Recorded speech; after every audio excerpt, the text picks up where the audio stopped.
তোমরা দেখতে পাচ্ছো আমার স্লাইডটা? হ্যাঁ। আমি সৌরভ মহারাজ, রামকৃষ্ণ মিশন বিবেকানন্দ বিশ্ববিদ্যালয় বেলুড় মঠে আছি। আমি তোমাদের এই ক্লাসটা নেব। বেলুড় মঠ দেখেছো? বেলুড় মঠে এসেছো তোমরা সবাই, প্রত্যেককে? বেলুড় মঠে তোমাদের স্কুল থেকে ট্যুর হয়? হয় না?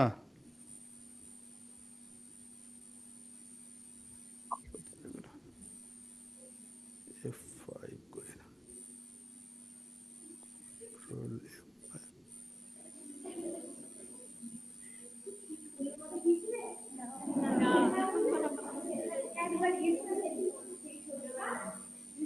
এইটা হলো বেলুড় মঠের মূল ঠাকুরের মন্দির। আর এখানে বেলুড় মঠে যদি আসো, এই এইটা হলো ব্রহ্মানন্দজির মন্দির। গঙ্গার ধারে তিনটে মন্দির আছে। ইনি ছিলেন ঠাকুরের শিষ্য, আর প্রথম আমাদের রামকৃষ্ণ মঠ মিশনের সংঘাধ্যক্ষ, মানে সংঘের যিনি হচ্ছে হেড। এটা ব্রহ্মানন্দ মন্দির, গঙ্গার ধারে। দেখতে পাচ্ছ পেছনে গঙ্গা। তার পরের মন্দিরটা হলো সারদা মায়ের মন্দির। হ্যাঁ, এইটা এইটা হলো সৌরভ। সারদা মায়ের মন্দির। হ্যাঁ। হুম।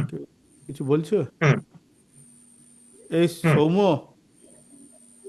সৌম্য তোমার মনে হয় মাইকটা বন্ধ করে দাও।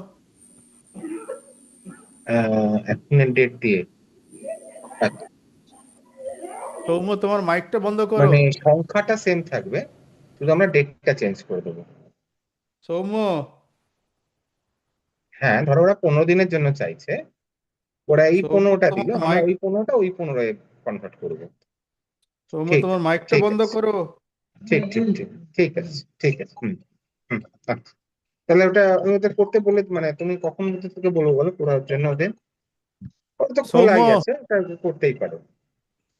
এখান ঠিক থেকে আছে, আমি তো ঠিক এটা আছে, কন্ট্রোল করতে ওকে। পারছি হ্যাঁ। না, দেখি এটাকে অফ করা যাবে? না, রঞ্জিত। বলছি তোমার সাউন্ডটাকে বন্ধ করো। হ্যালো সৌম্য, হ্যাঁ মানে দুঃখিত, করে দিয়েছি। তোমার তোমার এটাকে ওই তুমি কথা বলছো তো, এটা এখানে শোনা যাচ্ছে, তুমি এটা বন্ধ করে দাও তোমার এটাকে, স্পিকারটাকে। মানে তুমি কারোর সঙ্গে কথা বলছিলে, সেটা আমরা এই ক্লাসে শুনতে পাচ্ছিলাম। মাইকটাকে বন্ধ করে দাও তোমার। হুম। এইটা হলো আমাদের দ্বিতীয় সারদা মায়ের মন্দির। তৃতীয় মন্দির আছে স্বামী বিবেকানন্দ মন্দির, এই গঙ্গার পাড়ে। নিচে হচ্ছে কি স্বামী বিবেকানন্দের একটা দেওয়ালে একটা মূর্তি মতো আছে, প্রস্তর মূর্তি আছে। আর ওপরে একটা ওম টেম্পল আছে, এই দোতলাতে। এই দোতলাতে একটা মন্দির আছে, সেইটা হলো এই যে ওম, এরকম জাস্ট চিহ্ন দেওয়া আছে।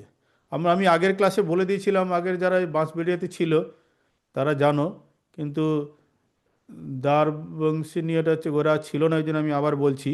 সেই ওম আমরা কি করবো, প্রত্যেক দিনই ক্লাস শুরু হওয়ার আগে তিনবার হচ্ছে কি ওম মন্ত্র, চুপচাপ সবাই বসবে শান্ত হয়ে, আর ওম মন্ত্র উচ্চারণ আমি একবার করব, আর সেইটা তোমরা সবাই উচ্চারণ করবে। কারণ ওম বলা হয় যে আমাদের প্রাচীন সংস্কৃতি বা ধারাতে আমাদের যেমন অনেকের অনেক রকম নাম থাকে না, যেমন বাড়িতে কারোর একটা ভালো নাম থাকে, ডাক নাম থাকে, দাদু এক নামে ডাকে, দিদিমা এক নামে ডাকে, বাবা মা তার আলাদা ছেলেদের থাকে না, বা মেয়েদের তার হচ্ছে কি নাম দেয়। সেরকমভাবে ঈশ্বর বা সর্বশক্তিমান ভগবানের অনেক নাম আছে। তা তার মধ্যে সবথেকে ছোট্ট হচ্ছে কি নাম যদি বলতে চাও, ওম। ওম শব্দ দ্বারা যেন সেই ঈশ্বর বা সর্বশক্তিমানকে আমরা তাকে প্রার্থনা করছি, এবং ওম উচ্চারণকে বলা হয় আমাদের শাস্ত্রে সবথেকে পবিত্র উচ্চারণ। ওম মন্ত্র যদি ঠিক ঠিকভাবে ধ্যান করা যায়, জপ করা যায়, তাহলে হয় কি মনের মধ্যে অনেক শান্তি আসে, মন শান্ত হয়, আর মনের মধ্যে অনেক শক্তি আসে, অনেক পবিত্র হচ্ছে কি ওমের চিন্তা করা বলা হয় পবিত্র চিন্তা। ওই জন্য আমাদের দেখবে পূজার মন্ত্রে তোমরা কখনো ওই যে দুর্গা পূজা কালী পূজার মন্ত্র মন্ত্র শুনেছি কিনা, দেখবে শুরুতে হচ্ছে কি ওম থাকে সবসময়। ওম হচ্ছে কি ওই জন্য অনেক পবিত্র বা শুদ্ধ শব্দ।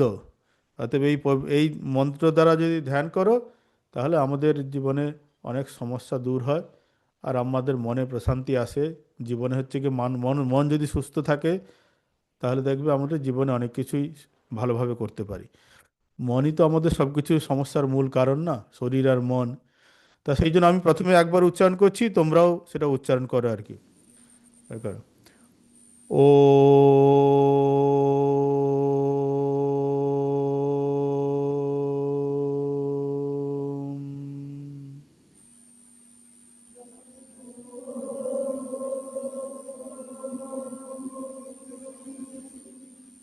ও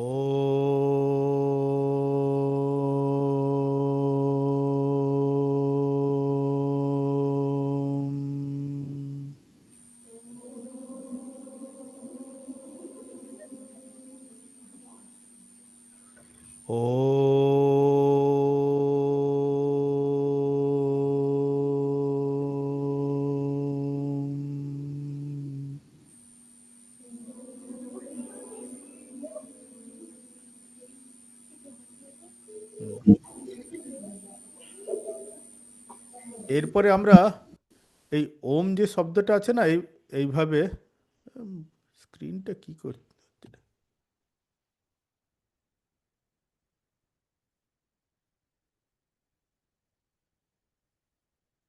এই অ প্লাস হচ্ছে গিয়ে উকার আর মকার, এই তিনটি হচ্ছে গিয়ে যদি সন্ধি করো, তাহলে আমরা সেটাকে বলছি এই ওম।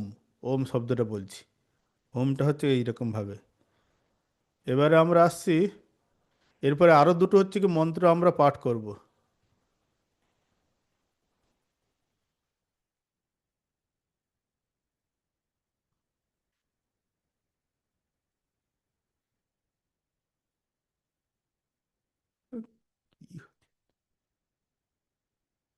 হ্যাঁ, এইটা একটা আমরা কি করছি, শুরুতে সবাইয়ের জন্য হচ্ছে কি মঙ্গল একটা প্রার্থনা করি।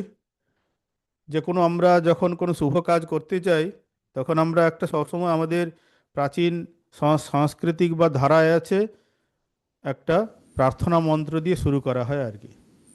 তা এখানে আমরা কি করছি, প্রত্যেক দিন তোমরা নিজেরাও বাড়িতে করতে পারো সকাল সন্ধে, যে সকালবেলা যখন ঘুম থেকে উঠলে তখন এই ওম মন্ত্র 3 বার উচ্চারণ করবে, আর এই মন্ত্রটা উচ্চারণ করবে। এরপরে আরও একটা যেটা আছে সেটা আমরা সেটাও বলে দিচ্ছি। এইগুলো সকালবেলা যখন ঘুম থেকে উঠবে প্রত্যেক দিন, ভ্যালু এডুকেশনের ক্লাসের প্র্যাকটিস কিনা এইগুলো। তাহলে কি আছে, এটা সংস্কৃতে আছে তো, লিখে নিতে পারো, লিখে নাও খাতাতে। খাতাতে লিখে নাও সবাই, মনে থাকবে না। সর্বে ভবন্তু সুখিনঃ, সর্বে সন্তু নিরাময়াঃ, সর্বে ভদ্রাণি পশ্যন্তু, মা কশ্চিৎ দুঃখ ভাগ ভবেৎ। ওম শান্তি শান্তি শান্তি। এইটা ঘুম থেকে উঠে প্রথমে চুপচাপ হচ্ছে কি বসবে। তুমি ব্রাশ করে এসে বাথরুম টাথরুম করে এসে বসতে পারো। প্রথমে ঘুম থেকে উঠলে উঠে তুমি ব্রাশ টাশ করে নেবে, তার বাথরুম বাথরুম করে পড়াশোনা শুরু করার আগে বা যা কিছু করো না কেন, এসে তুমি চুপচাপ 5 মিনিটের জন্য বসো। তারপরে হচ্ছে কি একটু 5 মিনিট বসার পর এই ওম মন্ত্রটা উচ্চারণ হচ্ছে, ওম মন্ত্র উচ্চারণ করবে 3 বার। আর তারপরে এই মন্ত্রগুলো উচ্চারণ করবে। এইটা সর্বে ভবন্তু সুখিনঃ, সর্বে সন্তু নিরাময়াঃ, সর্বে ভদ্রাণি পশ্যন্তু, মা কশ্চিৎ দুঃখ ভাগ ভবেৎ। যদি আমি কয়েকবার উচ্চারণ করছি, শুনে নাও। একটু শুনে নিলে, প্র্যাকটিস করলে, বলতে শুরু করলে দেখবে তোমরা নিজেরাও ঠিক ঠিকভাবে উচ্চারণ করতে পারবে। সর্বে ভবন্তু সুখিনঃ, সর্বে সন্তু নিরাময়াঃ, সর্বে ভদ্রাণি পশ্যন্তু, মা কশ্চিৎ দুঃখ ভাগ ভবেৎ। ওম শান্তি শান্তি শান্তি। এইগুলো মুখস্থ করে নাও। আমি একটা স্কুলে রিসেন্ট একটা প্রোগ্রামে গিয়েছিলাম, তাদের বার্ষিক পুরস্কার বিতরণী অনুষ্ঠান। স্বামী প্রজ্ঞানানন্দ সরস্বতী একটা স্কুল আছে হাওড়াতে। সেখানে আমার গিয়ে খুব ভালো লাগলো যে শুরুতে ছাত্ররা এসে স্টেজে তারা সহনা ভবতু এইসব, তারপরে বৈদিক মন্ত্র উচ্চারণ করে তাদের অনুষ্ঠান শুরু করেছিল। সেটা আমার দেখে শুনে আমার খুব ভালো লেগেছিল যে এখন তো আমরা সব বৈদিক মন্ত্রতন্ত্র ভুলে যাচ্ছি, কিন্তু তারা দেখছি উচ্চারণ মানে অতটা শুদ্ধ না হলেও কিন্তু ভালোই, মানে আরও কয়েকবার প্র্যাকটিস করতে করতে উচ্চারণগুলো শুদ্ধ হয়ে যাবে। কিন্তু বেশ ভালো, কারণ কি তারা সন্ন মিত্র সংবর্ণঃ, তারপর সহনা ভবতু এইগুলো সব করেছিল। তা আমার খুব ভালো লেগেছে যে তাদের স্কুলে এখনো পর্যন্ত কালচারে এইসবগুলো চ্যান্টিং ট্যান্টিং আছে, এসব দেখে খুব ভালো লেগেছে। তা এটা কি, এর অর্থটা কি? আমরা ভগবানের কাছে বা ঈশ্বরের কাছে প্রার্থনা করছি কি যেন সবাই যেন সুখে থাকে, সর্বে ভবন্তু সুখিনঃ। এই দেখো এখানে অর্থ লিখে দেওয়া আছে, সবাই যেন সুখী হয়, সেই জন্য আমি প্রার্থনা করছি। তারপর কি বলছি, সর্বে সন্তু নিরাময়াহা, সবাই যেন হচ্ছে গিয়ে সুস্থ থাকে, আরোগ্য লাভ করে, মানে কেউ যেন শারীরিকভাবে যেন মানসিকভাবে যেন সুস্থ থাকে, তার জন্য প্রার্থনা করছি। তারপর বলছি কি সর্বে ভদ্রাণী পশ্যন্তু, আমরা যেন, পশ্যন্তু মানে যেন দেখা, সর্বে মানে কি সবাই যেন আমরা কি দেখি, ভদ্রাণী, ভদ্রাণী শব্দের অর্থ কি না, মঙ্গলকর বা যা কিছু ভালো যেন সবসময় আমরা দর্শন করি। আমরা তো সবসময় দেখবে মানুষের দোষ খারাপগুলোই দেখতে পাই, ভালোটা দেখতে চাই না। সেই জন্য আমাদের ভগবানের কাছে প্রার্থনা করছি আমাদের বোধ বুদ্ধি দৃষ্টিভঙ্গি এমন হয় যেন, তোমরা এখন ছোট আছো এগুলো বুঝতে পারবে না, হয়তো বড় হলে দেখবে আমরা মানুষের সবসময় কি খারাপটা দেখতে চেষ্টা করি, মানুষের ভালোটা হচ্ছে কি দেখার আমাদের বোধটা থাকে না। একবার একটা ঘটনা বলছি, আমাদের বেলুড় মঠে, অনেক পুরনো ঘটনা, একজন মহারাজের সম্বন্ধে সবাই কমপ্লেন করছেন। আমাদের যিনি বেলুড় মঠের যিনি হেড হন তাকে বলে প্রেসিডেন্ট মহারাজ, পরম পূজনীয় তখন প্রেসিডেন্ট মহারাজ ছিলেন স্বামী শিবানন্দজি মহারাজ, ঠাকুর শ্রী রামকৃষ্ণ দেবের সাক্ষাৎ সন্ন্যাসী শিষ্য। নরেন্দ্রনাথ যেমন একজন শিষ্য, সেরকম স্বামী শিবানন্দজি মহারাজ ছিলেন ঠাকুরের শিষ্য। তিনি হলেন আমাদের রামকৃষ্ণ মঠ বেলুড় মঠের দ্বিতীয় সংঘাধ্যক্ষ বা দ্বিতীয় প্রেসিডেন্ট মহারাজ। তা একজন সবাই মঠের অনেক অনেক সাধু ব্রহ্মচারী থাকে তো আমাদের বেলুড় মঠে, এই আমাদের এই গেরুয়া গেরুয়া যারা, এই যে আমার যে পোশাকটা সেটাকে বলে সন্ন্যাসী, আর সাদা পোশাক যারা তার ব্রহ্মচারী। তা একজন এসে একজন মহারাজের নামে খুব সমালোচনা করছেন, যে বলছি যে ও হচ্ছে কিছু করে না, শুধু খেয়ে দিয়ে ঘুরে বেড়ায়, কোনো কাজ নেই, সবাই ওর নামে খুব সমালোচনা করছে। তখন স্বামী শিবানন্দজি মহারাজ বলছে সবাই সবাই কমপ্লেন হচ্ছে। তখন একদিন উনি বলছেন, ওই স্বামী শিবানন্দজি মহারাজ তার সেবককে বলছে সবাই ওর নামে এত সমালোচনা করছে, কি ব্যাপার? আচ্ছা, ভগবান ঠাকুর আমরা মনে করি যে আমরা যে সাধু হয়েছি বা শ্রীরামকৃষ্ণের সঙ্গে যোগদান করেছি, সন্ন্যাসী হয়েছি, ঈশ্বরের কৃপা ছাড়া সেটা সম্ভব না, আমাদের সকলের বিশ্বাস। তা শিবানন্দজি মহারাজ বলছেন ঠাকুর তাহলে ওর যদি কোনো গুণ নেই, তাহলে ঠাকুর শ্রীরামকৃষ্ণদেব ওকে তাহলে এই সাধু করলেই বা কেন? তো মহারাজের মনে একটা সন্দেহ হলো। তারপরে ওকে বলে একদিন ওকে ডাকো তো আমার সামনে। তখন তাকে ডেকেছে। তখন শিবানন্দজি মহারাজ বলছে এই তোর নামে সবাই কমপ্লেন করে, তুই কিছু করিস না, শুধু খাস দাস আর ঘুরে বেড়া আর ঘুমিয়ে কাটাস সময়, কোনো কাজ করতে চাস না। আর তুই একটা কাজ, তো তারপর তাকে জিজ্ঞাসা করছি তুই কি করিস, তারপর বলছে যে আমি প্রত্যেক দিন ঠাকুরের হচ্ছে গিয়ে মালা গাঁথি। তারপর হ্যাঁ, কি কাজ করতে পারিস না, বলছে আমি মালা গাঁথতে পারি। তারপর একজন মহারাজ এসে বললে মহারাজ ও কিন্তু সুন্দর খুব মালা গাঁথতে পারে।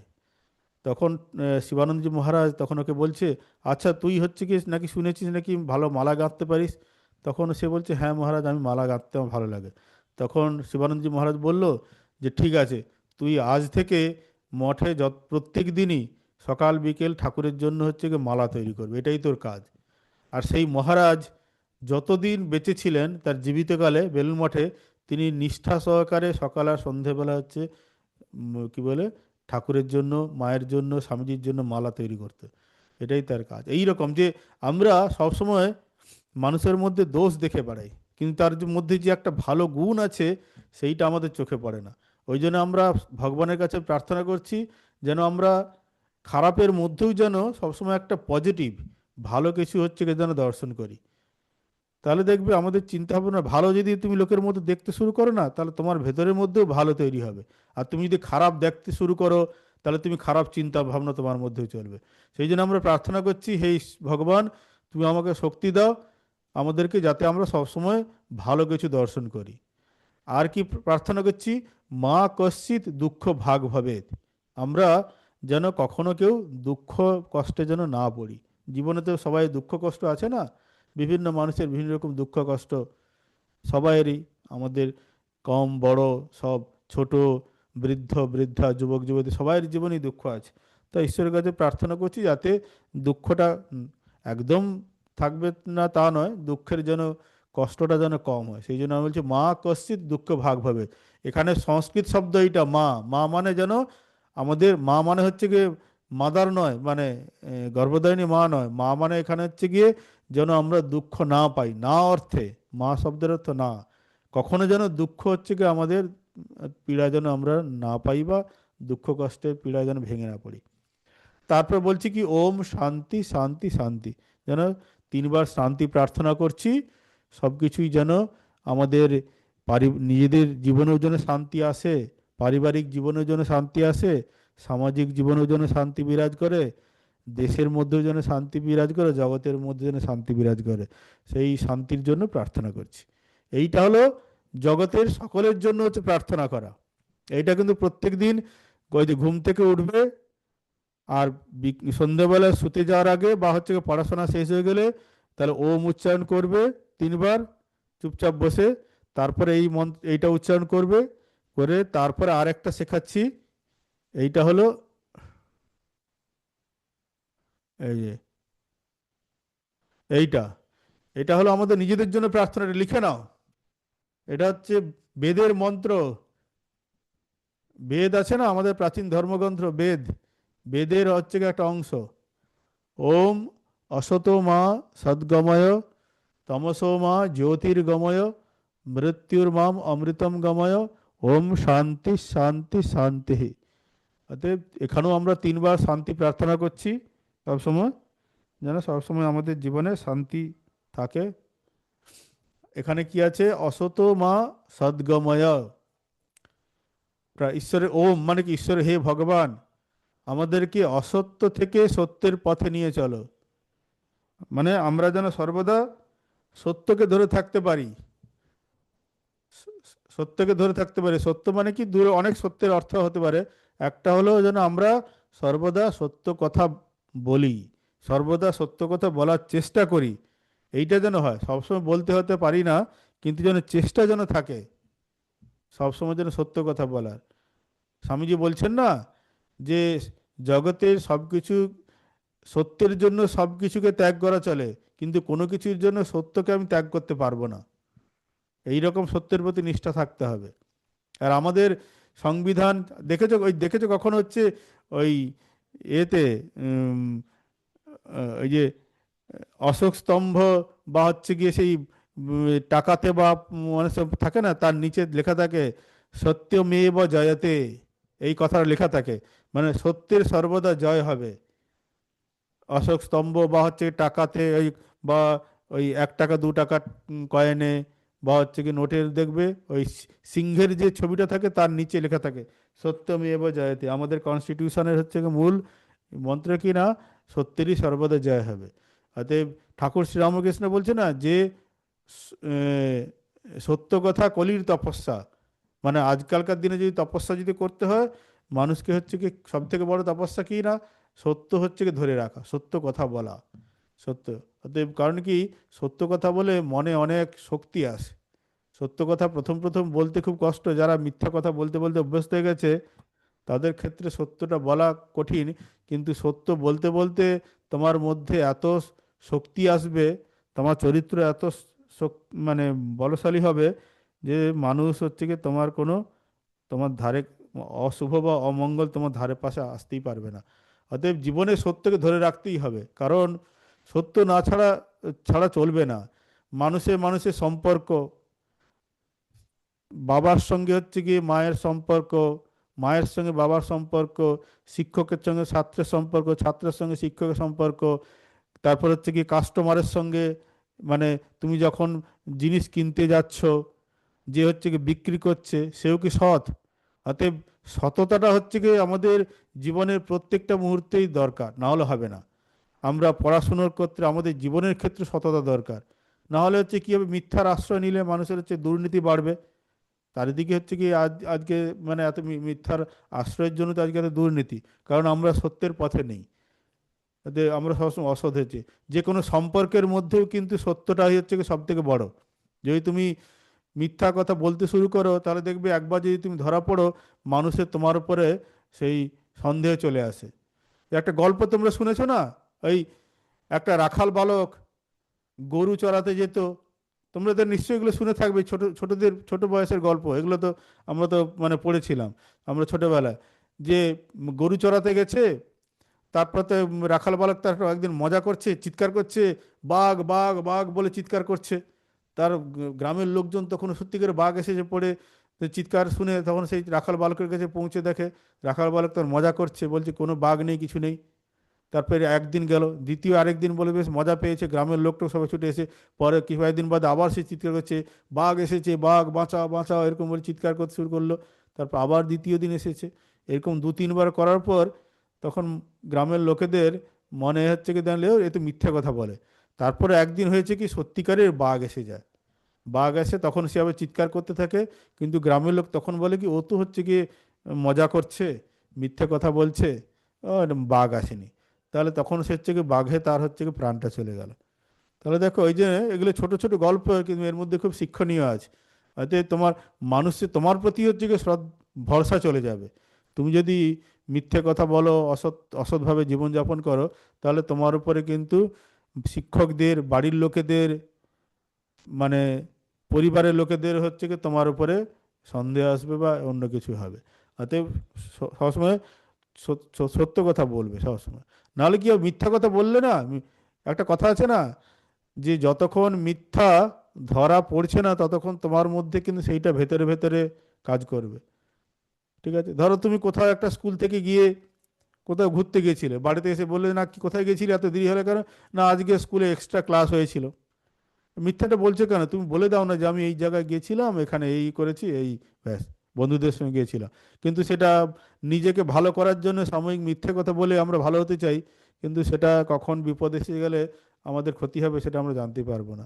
অতএব কখনোই হচ্ছে গিয়ে মিথ্যে কথাটা বলার অভ্যাসটা এখন থেকেই বাদ দাও। বড় হয়ে মিথ্যে কথা হচ্ছে গিয়ে সত্য কথা বলবো, এটা হবে না এখন থেকেই। যে কোনো এই যে ভ্যালু এডুকেশন ক্লাস আমরা ছোট বয়স থেকে কেন করি? কারণ কি, ছোটবেলায় হচ্ছে গিয়ে মাটির তাল যদি কাঁচা থাকে, তাকে তুমি হচ্ছে গিয়ে যে কোনো আকার দিতে পারো। যখন তুমি একটা মাটির কাঁচা তাল যখন কাঁচা আছে, তাকে তুমি হচ্ছে গিয়ে কি বলে, তার থেকে ঘটি বানাতে পারো, তার থেকে গ্লাস বানাতে পারো। কুমোর দেখোনি, যখন হচ্ছে গিয়ে তারা হচ্ছে গিয়ে মাটিকে নিয়ে বিভিন্ন রকম আকার দিচ্ছে। কিন্তু সেই মাটিটা যদি হচ্ছে গিয়ে আগুনে পুড়িয়ে শুকিয়ে ফেলা যায়, তাহলে তার থেকে কিন্তু যে কোনো আকার দেওয়া যাবে না। সেই জন্য যে কোনো অভ্যাস, যে কোনো ভালো জিনিস ছোটবেলা থেকে তৈরি করতে হবে। ভালো অভ্যাস, ভালো গুণাবলী সব ছোট বয়স থেকে শুরু করতে হবে। বড় হয়ে গেলে আর করা যায় না, তখন একটা সংস্কারটা অন্যরকম হয়ে যায়। সংস্কার তুলে ফেলা খুব মুশকিল। এখন তোমরা ছোট আছো, অতএব ছোট অবস্থাতেই যা আমরা ভালো সংস্কার দেবো, ভালো জিনিস দেবো, সেইটা তোমাদের ভেতরে হচ্ছে গিয়ে সেটা মানে গেঁথে যাবে। বড় হয়ে গেলে তখন নতুন সংস্কার আর তৈরি করা যায় না, এই জন্য ছোট অবস্থা থেকে এগুলো করতে হয়। এইটা গেল অসতমা সদ্গময়, অর্থাৎ সর্বদা সত্যকে ধরে রাখতে হবে। তারপর কি বলছে, তমসোমা জ্যোতির্গময়।